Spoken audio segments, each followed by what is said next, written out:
We've flown the airplanes all the way across the country, which, if you think of jet travel, it's not saying very much, but if you think of these aircraft flying at 100 miles an hour, 1,000 feet above the ground, up through the high mountains and out across the prairies. It's stopping every 2 hours, by the way, for fuel, because that's all the range we have. You get up close and personal with some fellows for maybe a month at a time. And there's never a dull moment. We're all good storytellers. We all pretend we believe the other guy's lies, and we just have a wonderful time.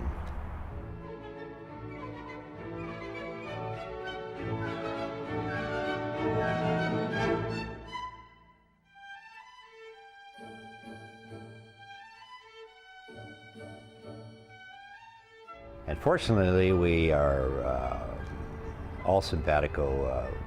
Two of us are pilots. John Hodgson was this high-tech CEO. And we managed to laugh and tell stories and swap lies and share beers at the end of the day and help one another fuel. And so we end up as a team.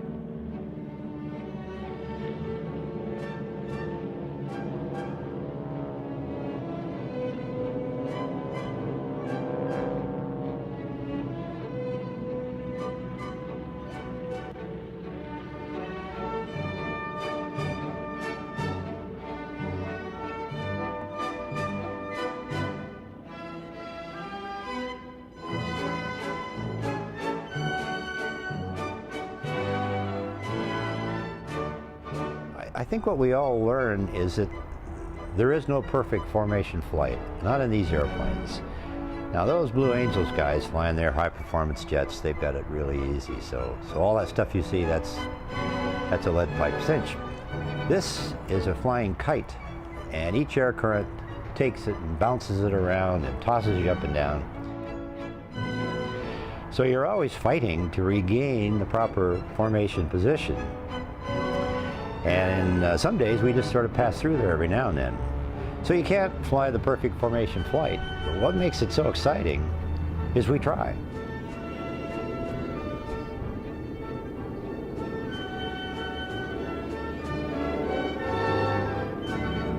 The only person in the formation who can see anything is the lead.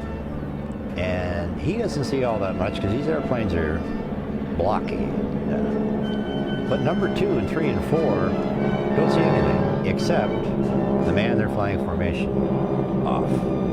It's all you see. And it is one of the higher concentration activities that in the world. I mean, you literally are bone and fiber and muscle. It's all working toward, I am going to stay in this exact right position. So you see nothing. And you respond to your leader's commands, verbal, or when he turns and banks and gives formation changes. But the only person in that formation that's seeing anything is the lead.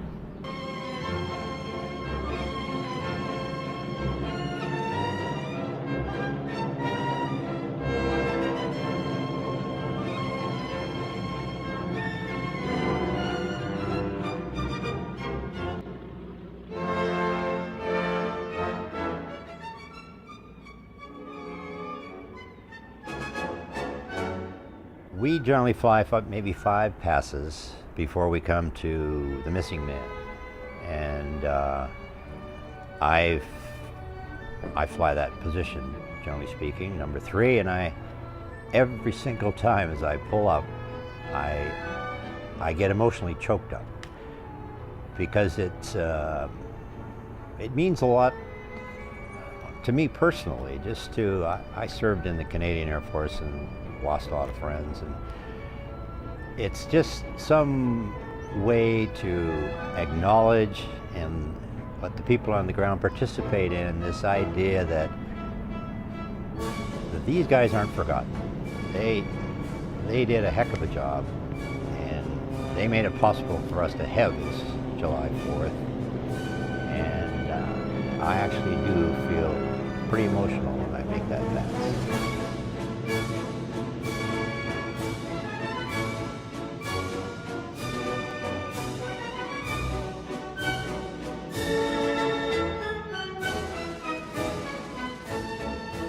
Pilots are a unique group of people, I think.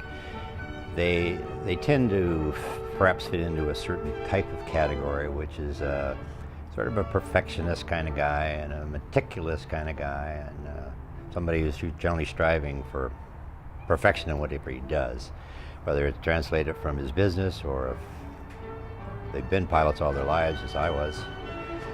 And when we get together, let's say that there are 4 pilots in a room and there's 100 people in the room. I would almost guarantee you that the 4 pilots will be talking to one another.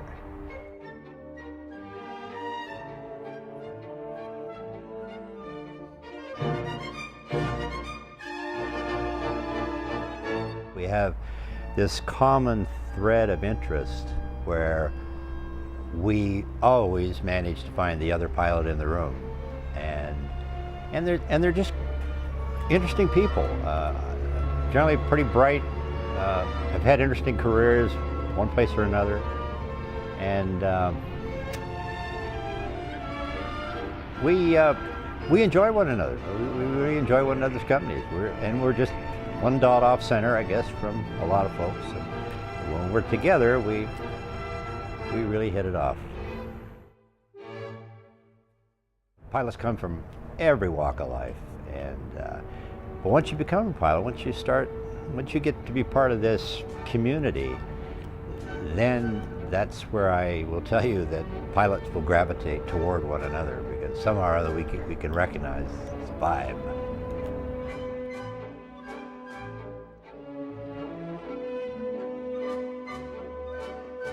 Stephen is an airline captain currently, as I was. I retired from the airlines.